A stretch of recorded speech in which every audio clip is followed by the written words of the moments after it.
I'm Chris Avina from the American Outdoor News Podcast. Today we're here with Laird Hamblin, the CEO of Safari Club International. Laird, thanks so much for taking the time to speak to us today. Hey, thanks, Chris. It's been a while since we've seen each other, and it's good to see you again. And thanks for having me on. You know, Safari Club International plays such a vital role to the outdoors and the lifestyle that we all love to lead. Can you tell me a little bit about what Safari Club International actually is? Well, our mission statement, Chris, is SCI is the leader in protecting the freedom to hunt and promoting wildlife conservation worldwide, and that's our mission. Now, I'm also CEO of Safari Club International Foundation, and our Mhm. mission over there at SCIF, as we affectionately call it, is the SCI Foundation ensures the future of wildlife through conservation, education, and hunting. And those two things are our daily lifeblood of what we do and what we put into what we're doing. They're actually on the back of our business card. So if you ever were to get a business card from any employee and looked on the back of it, you would see those two mission statements on the back of our business cards because that's who we are and what we do each and every day. Well, I know there's a misconception about the name Safari Club International. The perception is Safari is only Africa, overseas. It's so much more than that. Safari is a Swahili word that means journey. Hmm. That's what safari means. And it doesn't matter if it's a journey from one city to the next, one state to the next, one continent to the next. It's a journey. And that's what it's all about. And it's about hunters taking that journey, whether it's to your hunting camp or, in the state or in your city or wherever, or if it is an opportunity to you to go hunt, not necessarily in Africa, but in South America, in Europe, any of the different continents around the world. And I got to tell you, I've hunted all over the world and done a lot of great things in my hunting career. And people always ask me, what's your favorite thing to hunt? And I say DDT. And they go, what do you mean DDT? And I say, yeah, deer, ducks, and turkeys. That's where I was born and raised in Mississippi, and that's what we hunted. Now, since that time, I've had the luxury to hunt all over the world. I've earned the World Hunting Award ring. I was only the 90th person to ever do that. And I've hunted, in countries most people don't know where they are on a map, and animals that you don't even get to see in some cases, not even in picture books. But I Yeah. always go back to my favorite thing to hunt is DDT, which is deer, ducks, and turkeys. And that's kind of where we are and what we are about at SCI is we're there protecting your right to hunt. It doesn't matter if it's in the United States, on the North American continent, on the European continent, on the African continent. And the name Safari is just that. It's a journey in order for you to get there, to get to where you're going. I get the opportunity to speak to a lot of high profile hunters who've hunted all over the world. They're involved with SCI and other conservation groups. And I asked them, what is your favorite animal to hunt? You've been all over the world. And more times than not, it's whitetail. Yeah, it's the DDT analogy and the fact that it's kind of like comfort food. That's, you have that comfort food when you're wanting to feel, back to your roots or everything. You back to your roots is that DDT of deer, ducks, and turkeys on what you were raised on and what you came up through the organization with in a particular organization like SCI are what I affectionately call, Chris, critter clubs.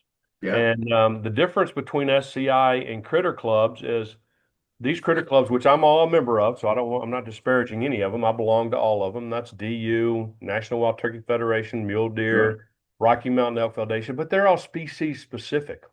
Yeah. They're not protecting your right to hunt in general. They are protecting your right to hunt and conservation in some cases for those specific species. We're not species specific. We're protecting all hunters. And I tell people every single day when they ask me, well, Laird, I can't belong to all of them. I either financially can't do it or I don't read the magazines or I just can't do everything and be everything to everyone. I said, well, you should belong to two organizations in this world. The first one is NRA because they protect your right to keep and bear arms. Yep. And your second membership should be to Safari Club International because they're the ones that are out there protecting your right to hunt. like NRA is protecting your right to keep and bear arms, SCI is out there to protect your right to hunt. It doesn't matter what the species is or where's the location. Because you've got like FACE and CIC that are very European specific. You Yeah. just have all of those organizations that I mentioned here, the critter clubs that are North America specific. But SCI is protecting your right to hunt everywhere, not just one state or one region of the United States or one continent. We're protecting the right to hunt worldwide. And not only that, Chris, but we've got offices to do just that. We've got an office in Brussels, Belgium, right there where the EU is based, and we've got employees over there, two attorneys actually, Hmm. that are based there. We've got an office that we just opened up in Johannesburg with our team down there. We've got an office in Ottawa, Canada, and I could go on and on and on about where SCI offices are, and they're staffed with staff members that are specifically there to look after members and hunters and make sure there's no shenanigans getting written into any kind of Yeah. bills or something slid in the back door to affect anything as it relates to hunting. That's what we're there to make sure that we're protecting that right. Well, more importantly, to keep it localized, you have offices in Washington, D.C. Yeah, there's a great picture of President Trump coming out of our Washington D.C. office after he affectionately renamed our D.C. office the Hunter's Embassy, and that's what the name of our D.C. office is that is where our lobbyists and that is where our lawyers are based out of that DC office every day on Capitol Hill. We're on Second Street. You can look out of my office in Washington, D.C. and see the Capitol. That's how close we are. We're right across, literally right across from the RNC and their buildings. But the president, Donald Trump, walked out of our building after coming in there and having a meeting with us and, called it the Hunter's Embassy and it's kind of stuck. So that's where all of our operations up there for advocacy is located. It's an Uh-huh. advocacy building with named after Armand and Mary Brockman and Dr. Gerald Warnock building for the building itself. And we've got our business operations in San Antonio, Texas. We used to be out in Tucson, Arizona, but we moved all of our operations to San Antonio, Texas. It's an incredible building. You should go by and visit it.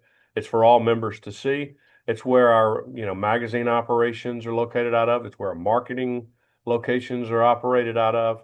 It's where our convention staff is located. And we also have Texas Trophy Hunters, who we own, also operating Yeah. out of that San Antonio office. But I got to tell you, Chris, on the advocacy side, um, one of the things that SCI prides itself in is that we have on staff. These are not third party because believe me, we've got plenty of third party partners as well. But our staff, we have 8 attorneys on staff worldwide, and we have 6 lobbyists, both state and federal lobbyists on staff. Um, and we take pride in that. You cannot add up all of these critter clubs together and get 8 attorneys on staff and 6 lobbyists on staff.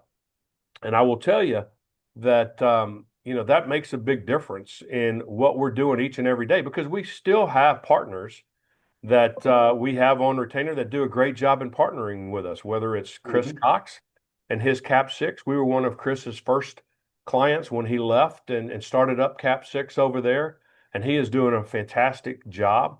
And then you've got John Green and Hunter Moorhead over at Crossroads that are doing a fantastic job with SCI. Definitely everybody's punching above their weight and because they believe in SCI and SCI's mission. And then we've got the Herald Group and that entire team over there that are our crisis management team looking after things that might pop up that we need to get addressed and have those folks working with us. And it could be, Taylor Gross, the owner, or Robert Brooks, our account manager that's doing stuff over at the Herald Group. But all of these members and these partners of ours, both externally and internally, are there to protect the right to hunt Yeah. worldwide.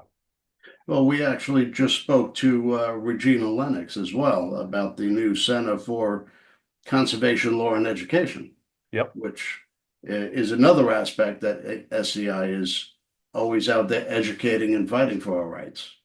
Yeah, this is a C3 and we're kind of fighting, I don't want to say fighting fire with fire. That's probably not the best analogy, but it is an analogy where It is a C3 where donations can be made that are tax deductible to the C3 status of the organization that is there to protect the right to hunt via our legal teams. And when we need to hire, third-party legal help, we will have the funds that are there necessary, not necessarily out of SCI's coffers, but out of this legal defense fund's coffers. And that's what it's all there about.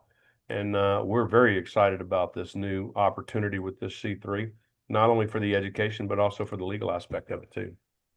So what is the biggest threat to hunters today? I think there's a number of them. One of the things that SCI has taken pride with is, no net loss. We want to make sure that we have no net loss to the hunting and fishing opportunities out there in the United States and around the world. We've had some great opportunities and great wins where, we've had and thwarted the access to bear's ears, the right to choose the ammunition and tackle of choice, because most people on the fishing side of the aisle and the hook and barrel crowd, as we call it, didn't realize that this no lead federal policy also applied to fishing and lead hooks and lead weights and all that kind of stuff. So we formed a coalition to help us. Johnny Morris at Bass Pro Shop is a great partner. He's a great man, not only personally, but for the industry itself. And it's one of the key things that helps us work together, because all of a sudden when we said, wait a minute, guys, do you realize this is going to affect fishing and lead weights and lead hooks, kind of came on a whole new dimension of what we're trying to do Yeah. to protect things. And look, we're involved in what's happening with the bear seasons opening up in Florida. We're Yep. hoping we're going to expand that to other states, because they are definitely growing in population to a definite huntable population. But we were Absolutely. also very instrumental in opening up the sunny hunting in Pennsylvania. And I'm kind of going to about answering your question in a roundabout way. What is there that's a threat to hunters? And the threat is, in some cases, internally within the industry, because there are people out there that are only worried about trying to raise funds to keep their organization alive when they have absolutely no bearing on some of this legislation, Yeah. but they claim to have. I put out an editorial a couple of weeks ago when people were claiming we stopped the selling of public land access in the Big Beautiful Bill. And the Big Beautiful Bill was a great Big Beautiful Bill, and will be, for generations ahead of us. That, people that were claiming that they alone did it was just such an inaccurate statement, because everybody Yeah. in the industry and everybody a friend to the hunting industry all got involved. There was no single individual group that got this over the line. It was a collective effort because it affected all of us. You're 100% correct. And if you could have seen the fundraising letters that went out saying, look at me, look at me, look what we did, send money now. We're the ones that stopped this. Now, all of these critter clubs are going to scrub me from their list now that I'm saying this, because I'm all members and they know I get all their mail and everything and all their social media posts. And all, they're going to scrub me and delete me for sure. But, I was getting all of this stuff going, I can't believe this group is saying this. This, not only did they not do anything, but they're claiming they did everything. So Yeah. we've got to make sure that we don't implode from within with people trying to take credit just to raise funds so that they could keep their own, lights on at their shop, when there are truly people that are hustling like SCI and a number of others to make things happen. The other thing that we've got to make sure, Chris, that doesn't happen is the reason why anti-hunters have a leg up on us is because they use emotion over facts. Yeah. And then they've tried to introduce facts and they manipulate the facts. And in some cases, you can't unring a bell. I'll give you a good example of how you can't unring a bell.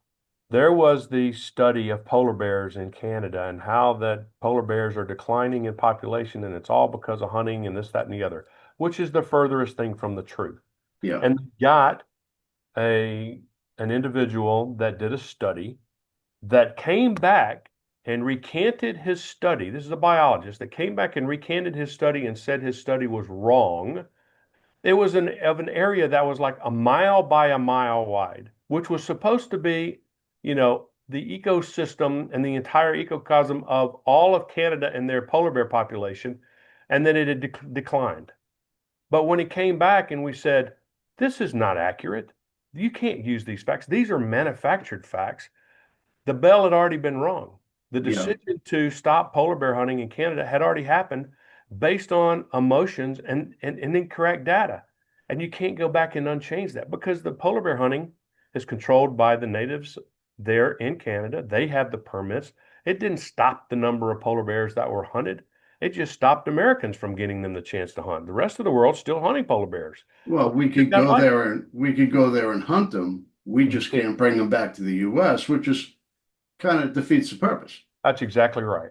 And from a conservation standpoint, you're not getting the financial rewards to help the polar bear, but all of that happened because of emotion and because of data that was intentionally manipulated. And the biologist and the study came back and stated that. Now, another good example of that is this Cecil ordeal. They try to personalize any Yeah. scenario that they can, where this lion had a name named Cecil, so therefore he had, some kind of, unbelievable rights not to do something. I mean, just having a collar on there, if it's legal and ethical hunting, is nothing that anybody should be ashamed of. And you have Jimmy Kimmel on his TV show crying about somebody shooting a lion named Cecil, where that Yeah. wasn't even a lion's name. They just gave it that name.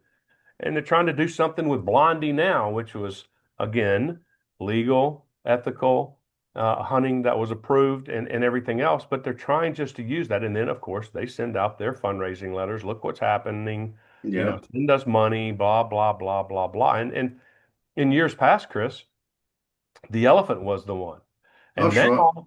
now people are going, we got to get rid of these elephants.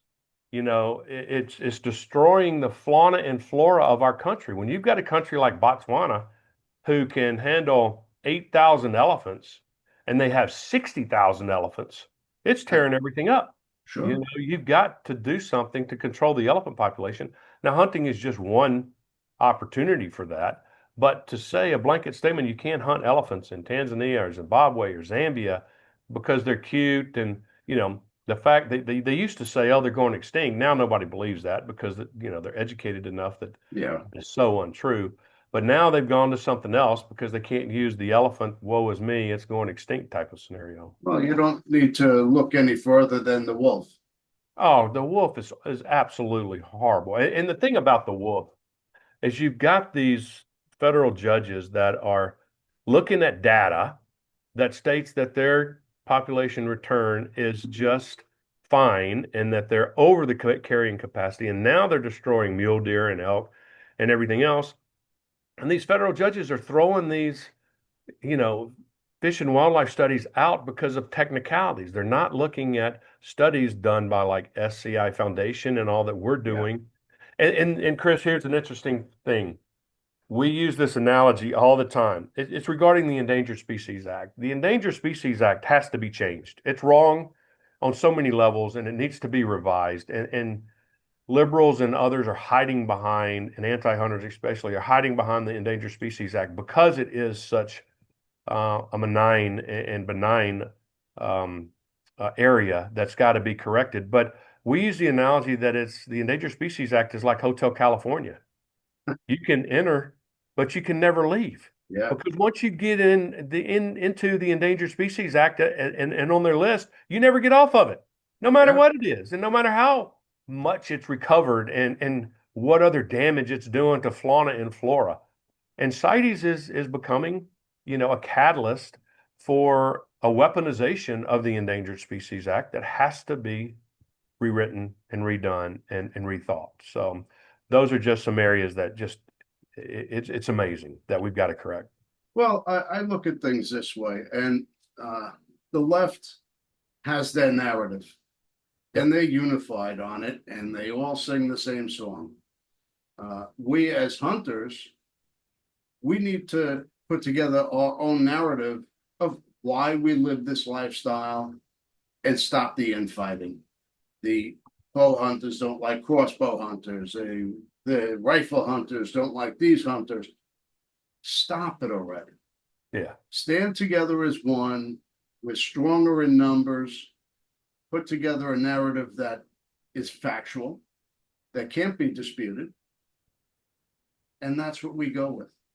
Yeah, and look, all that's done with funds, hence the fundraising letters I mentioned by all these other organizations, because they're trying to keep their lights on and do that, but they're not doing anything outside of that as it relates to biologists from our foundation side that Yeah. we have on staff, our lawyers and lobbyists that we have on the SCI side, and what we do there. And I got to tell you, that's what our convention is all about, Chris. And our convention is a fundraiser. We're going to be in Nashville for the foreseeable future. We're there in Nashville until 2033. Mhm. The next convention is February 18th through the 22nd of next year. If you're not signed up, please do. You can go to our website at www.safariclub.org and get all you need to know as it relates to the convention. But let me tell you a little personal story about convention. I was a volunteer for 30 plus years before I came on board as CEO 6 plus years ago. And I will tell you that it's a big deal in my house. My kids, my three boys, used to call the SCI convention Daddy Spring Break. That's what they called it. I had my clothes laid out. I had what outfitters I was going to see, talk to what professional hunters, and go do this seminar or go to this evening event. I had it all laid out, and they just got a big kick out of it. It was like us going to the beach for spring break or somewhere Right. else that we may go, whether it was the mountains or the lakes or whatever for spring break as a family. This was Daddy's spring break, and I had everything sorted out. Well, as the kids got older, my wife went with me one time and she goes, I cannot believe I have not been going to this event. I am never missing another one. That was an aha moment for me, number one. Yeah.